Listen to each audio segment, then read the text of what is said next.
Welcome back, aspiring cybersecurity professionals, to episode 7 of our comprehensive cybersecurity course. I'm your instructor, and I'm thrilled to continue our journey into the fascinating world of digital defense.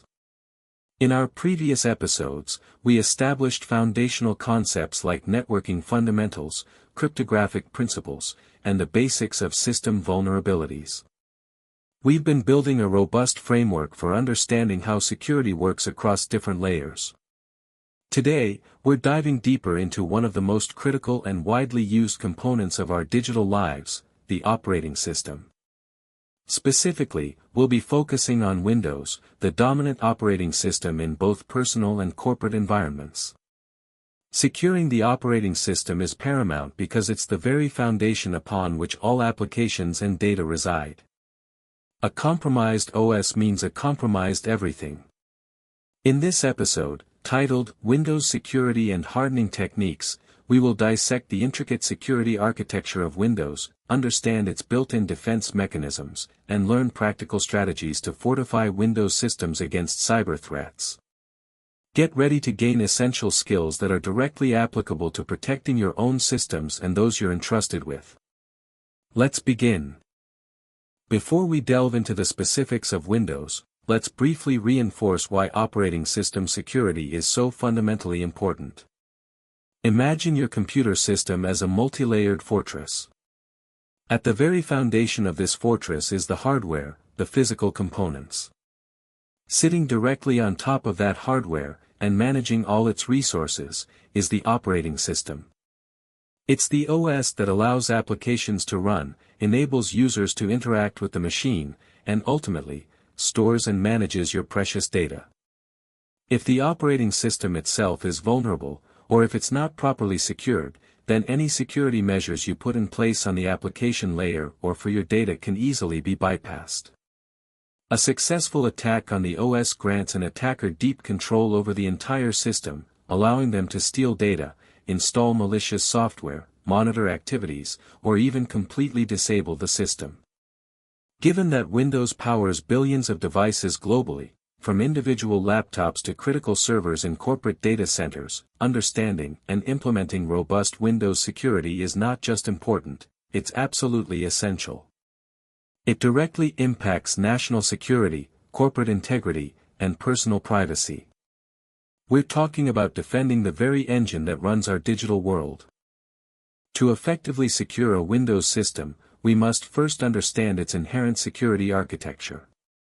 Windows, like most modern operating systems, employs a robust security model designed to protect system resources and user data.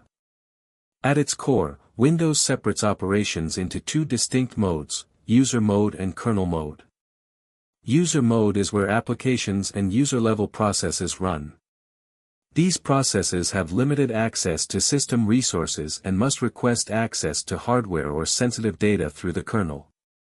This isolation prevents a single application from crashing the entire system or maliciously accessing other applications' data. Kernel mode, on the other hand, is where the core operating system components reside, including the NT kernel, the hardware abstraction layer, HAL, and device drivers. Components in kernel mode have direct, unrestricted access to hardware and all system resources. This separation is a fundamental security principle. It minimizes the attack surface for user applications and prevents unauthorized access to critical system functions. If an attacker gains control of a user mode application, they still face significant hurdles in escalating privileges to kernel mode, which is where the real power lies. This architecture ensures stability and security by design, creating a strong barrier between potentially untrusted user code and the critical OS components.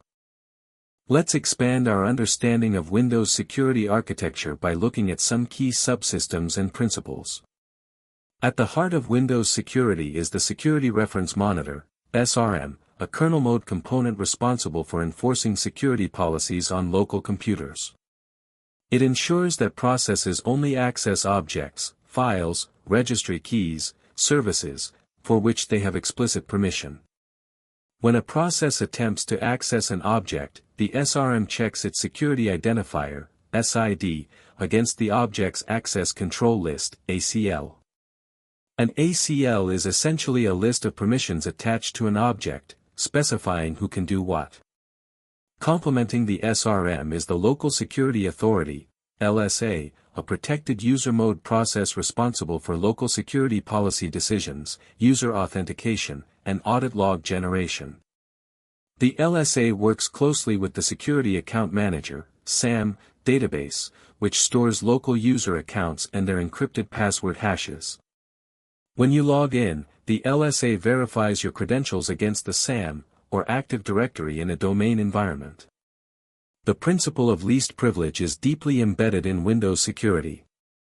This means users and processes are granted only the minimum necessary permissions to perform their tasks, reducing the potential impact of a compromise. Combined with robust authentication and authorization mechanisms through SIDs and ACLs, Windows creates a multi-layered defense system. Understanding these components is crucial because it helps us identify where vulnerabilities might exist and how to apply hardening techniques effectively. One of the most visible and often misunderstood security features in Windows is User Account Control, or UAC. Introduced in Windows Vista, UAC is a fundamental security component designed to protect the operating system from unauthorized changes. Its primary goal is to prevent malicious software from gaining administrative privileges without the user's explicit consent, and to encourage users to operate under standard user privileges for daily tasks. Here's how UAC works. Even if you are logged in as an administrator, when UAC is enabled, your processes run with standard user privileges by default. When an application or a system task requires administrative rights, such as installing software, changing system settings, or modifying protected files, UAC will trigger a consent prompt or credential prompt. This prompt, often appearing on a dimmed desktop, asks you to explicitly approve the action or enter administrative credentials. This split token functionality means that your administrative rights are dormant until activated by a UAC prompt. UAC has several notification levels, from Always Notify, Most Secure, dimming the desktop, to Never Notify, Least Secure, effectively disabling UAC. While some users find UAC prompts disruptive, they are an invaluable line of defense. They force you to pause and consider if a requested action is legitimate, making it harder for malware to silently execute with elevated privileges. Best practice dictates keeping UAC enabled at its default or higher settings. It's your system's digital gatekeeper, and ignoring it is like leaving your front door unlocked. Moving on to another critical built-in security feature, we have Windows Defender Antivirus, now a core part of Microsoft Defender. For many years, users relied on third-party antivirus solutions, but Microsoft has significantly enhanced Defender, turning it into a robust, enterprise-grade security suite. Windows Defender provides comprehensive, real-time protection against a wide array of threats, including viruses, malware, ransomware, spyware, and rootkits. It operates on several fronts: real-time protection, continuously monitors your system for suspicious activity and automatically blocks or quarantines detected threats. This includes file scans, behavior monitoring, and cloud-based protection. Cloud-delivered protection leverages Microsoft's intelligent security graph, analyzing billions of signals from endpoints globally to identify new and emerging threats almost instantly.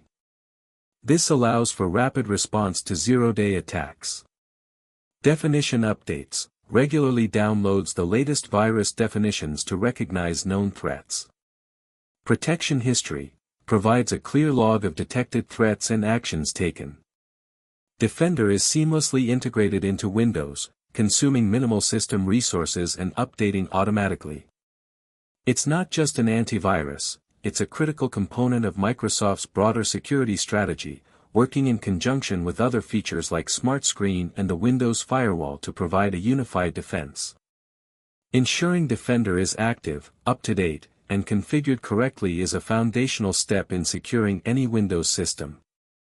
Beyond antivirus, Windows offers several other powerful built-in security tools that are often underutilized. Let's explore three crucial ones: the Windows Firewall, Microsoft Defender Smart Screen, and BitLocker. First, the Windows Firewall acts as a network traffic filter, controlling what data enters and leaves your computer. It can block unauthorized inbound connections, preventing external threats from accessing your system, and restrict outbound connections, preventing malicious software from communicating with command and control servers. The firewall operates with different profiles for different network types: public, private, and domain, allowing you to apply stricter rules when connected to less trusted networks. Properly configuring your firewall rules is essential for reducing your system's network attack surface. Next, Microsoft Defender Smart Screen is an early warning system integrated into Windows and Microsoft Edge. It protects against phishing attacks and socially engineered malware. When you try to download a file or visit a website, Smart Screen checks it against a dynamic list of reported malicious sites and files. If a match is found, it displays a prominent warning, helping you avoid accidental infection or compromise. This is a critical defense against drive-by downloads and malicious links. Finally, BitLocker is Windows' full disk encryption feature. It encrypts an entire hard drive, protecting all data stored on it from unauthorized access, even if the device is lost or stolen. Without the correct decryption key or recovery password, the data remains unreadable. BitLocker is especially vital for laptops and portable devices carrying sensitive information. These three features, often overlooked, are powerful layers in your Windows security onion. For individuals, configuring security settings manually is feasible, but imagine doing this for hundreds or thousands of computers in a corporate network. This is where group policy becomes an indispensable tool.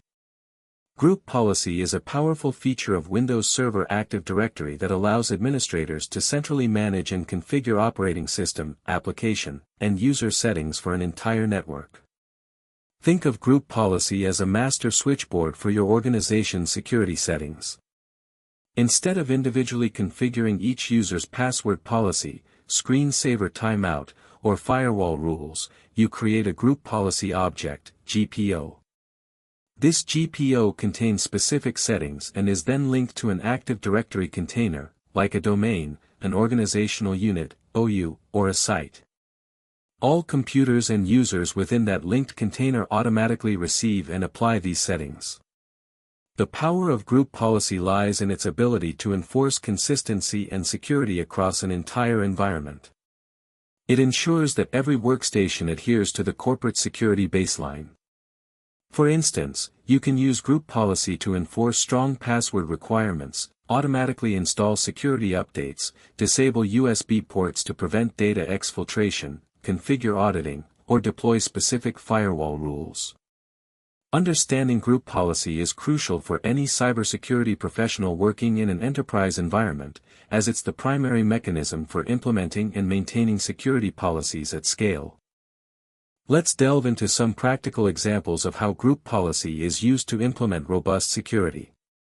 The Group Policy Management Editor provides a vast array of security settings, categorized under computer configuration and user configuration. Under Computer Configuration Policies, Windows Settings, Security Settings, you'll find some of the most critical security controls. 1. Account Policies. This is where you define password policy, e.g., minimum password length, complexity requirements, password history, maximum password age, and account lockout policy, e.g., how many failed login attempts before an account is locked out, and for how long. These are fundamental for preventing brute force and credential stuffing attacks. 2. Local policies include settings for audit policy, determining what security-related events are logged, like logon successes/failures, object access, user rights assignment, controlling which users can perform specific system tasks, and security options, like requiring users to press Ctrl+Alt+Del before logon, or restricting anonymous access.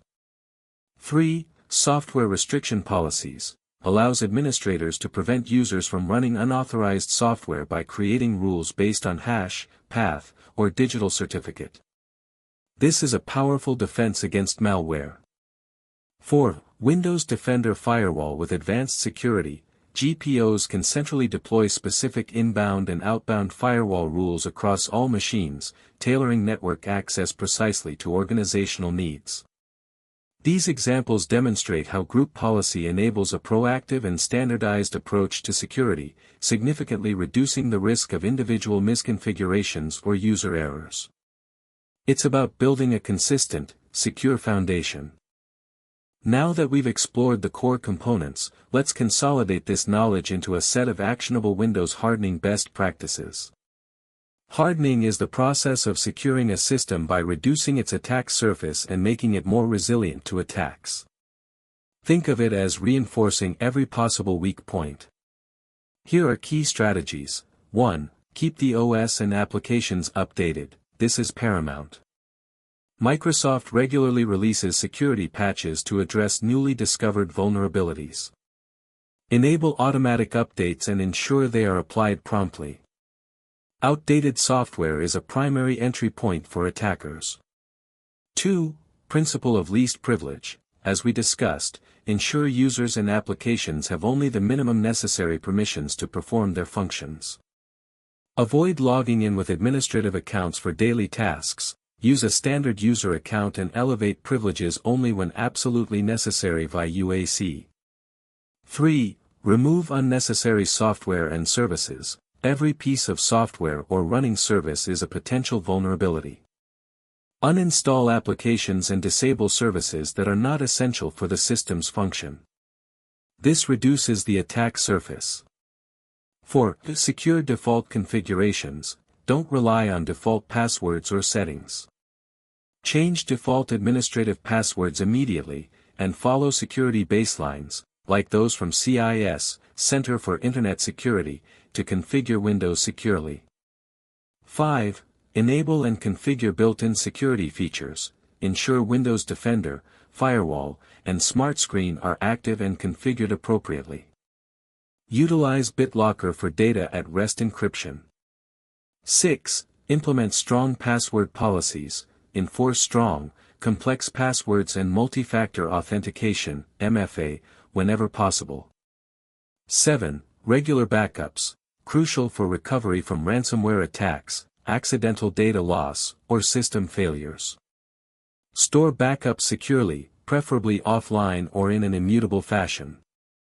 8. Logging and auditing.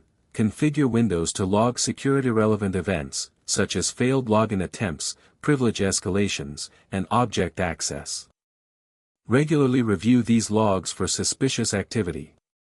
Implementing these practices creates a layered defense in-depth strategy, making your Windows system significantly more secure. Let's bring these concepts to life with a real-world scenario: securing a new corporate workstation. Imagine you're a junior cybersecurity analyst tasked with preparing a Windows laptop for a new employee. First, your immediate priority is to ensure the operating system is fully updated. You'd navigate to Windows Update and install all pending critical and security updates. This closes known vulnerability gaps. Next, you'd verify UAC is enabled and set to its default or highest notification level. This prevents unauthorized administrative changes. Given it's a corporate laptop, data protection is paramount. You would enable BitLocker on the main operating system drive and any secondary drives to encrypt all data at rest. You'd ensure the recovery key is securely backed up, perhaps in Active Directory or a corporate key management system. You'd then check the status of Windows Defender, ensuring real-time protection is active and definition updates are configured to download automatically. You'd perform an initial full system scan. Following the principle of least privilege and reducing attack surface, you would then uninstall any unnecessary pre-installed applications or trialware that came with the laptop. These bloatware applications often introduce unnecessary attack vectors. Finally, you would ensure the Windows firewall profile is correctly set for the corporate network and verify that it's blocking unauthorized inbound connections, perhaps deploying specific corporate firewall rules via group policy that restricts certain ports or applications. By following these steps, you've significantly hardened the workstation, creating a more secure environment for the employee and protecting sensitive corporate data. This holistic approach is what we mean by practical Windows security. To underscore the importance of correct configuration, let's look at a hypothetical, yet all too common, case study involving group policy misconfiguration. Consider a mid-sized company that experienced a significant data breach. Investigators later traced the root cause to several critical group policy settings that were either incorrectly configured or entirely overlooked. One key finding was a weak password policy applied to a crucial organizational unit, OU, containing sensitive server infrastructure. The policy allowed short, simple passwords, making it trivial for attackers to brute force service accounts. An attacker managed to guess credentials for a non-administrative account, then used it as a foothold. Secondly, there were no software restriction policies in place, and administrative accounts were able to run arbitrary scripts. The attacker, once inside, was able to download and execute various post-exploitation tools and malware without being blocked. If app blocker or software restriction policies had been properly deployed via GPO, this stage of the attack could have been prevented or at least significantly hindered. Compounding these issues, the auditing policies for critical system events were either disabled or configured too narrowly. This meant that while the attacker was moving laterally and escalating privileges, there was insufficient logging to detect their activities in real time or even to reconstruct the attack path after the fact. This case highlights how misconfigured group policy can create wide-ranging vulnerabilities across an entire organization. It's not just about enabling a feature, it's about correctly configuring it, testing it rigorously, and continuously auditing its effectiveness. A strong security posture depends on diligent group policy management. While the basics are crucial, Windows offers even more advanced tools for hardening, especially in enterprise environments. Let's briefly touch upon a few. App Blocker is a powerful application control feature that allows administrators to specify which users or groups can run specific applications based on unique file identities such as file name, version, publisher, or file hash. This goes beyond software restriction policies by offering more granular control and a more robust mechanism to prevent unauthorized executable code, even if a user has administrative rights. It's an excellent defense against zero-day malware. Exploit protection, integrated into Windows Defender, is another critical advanced feature. It helps protect devices from malware that uses exploits to infect computers. It leverages a range of exploit mitigation techniques that are applied to both operating system processes and individual apps. These mitigations, such as data execution prevention, DEP, and address space layout randomization, ASLR, make it much harder for attackers to exploit vulnerabilities. For security professionals, PowerShell for security automation is indispensable. PowerShell, a command-line shell and scripting language, allows for powerful automation of security tasks, from configuring firewall rules to analyzing security logs, managing users, and deploying security configurations across multiple systems. Learning PowerShell for security can significantly enhance your efficiency and capability in managing Windows security. These advanced tools demonstrate the depth of Windows security capabilities. While more complex to implement, they offer superior protection for critical assets and environments. We've covered a substantial amount of ground in this episode, laying a strong foundation for securing Windows operating systems.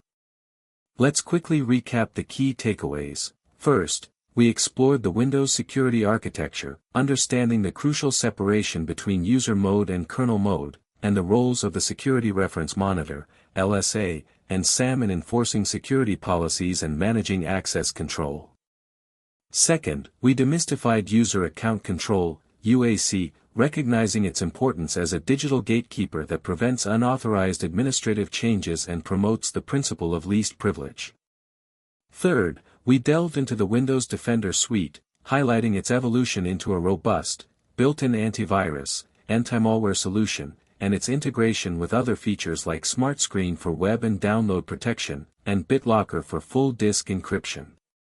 Fourth, we examined group policy as an essential tool for centralized security management in enterprise environments, enabling the consistent application of security policies across numerous devices and users.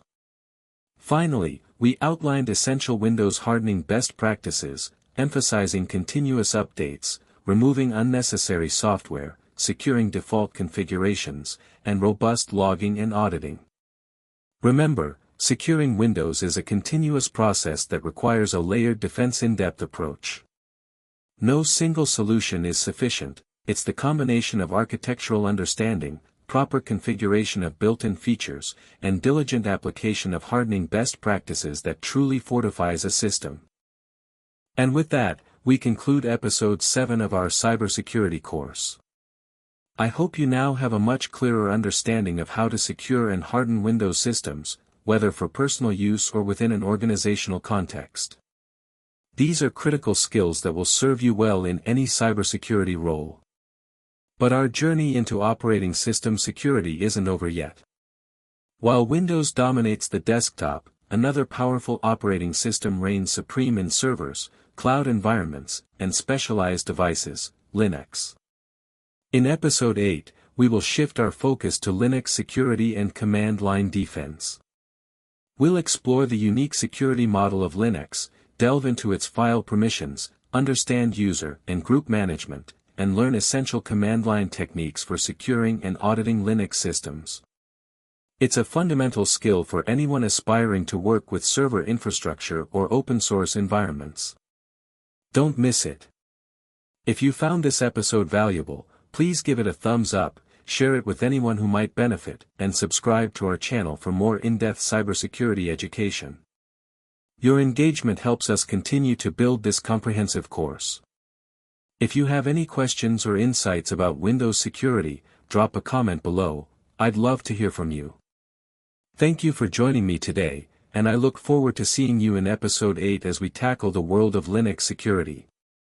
Stay curious, stay vigilant, and keep learning.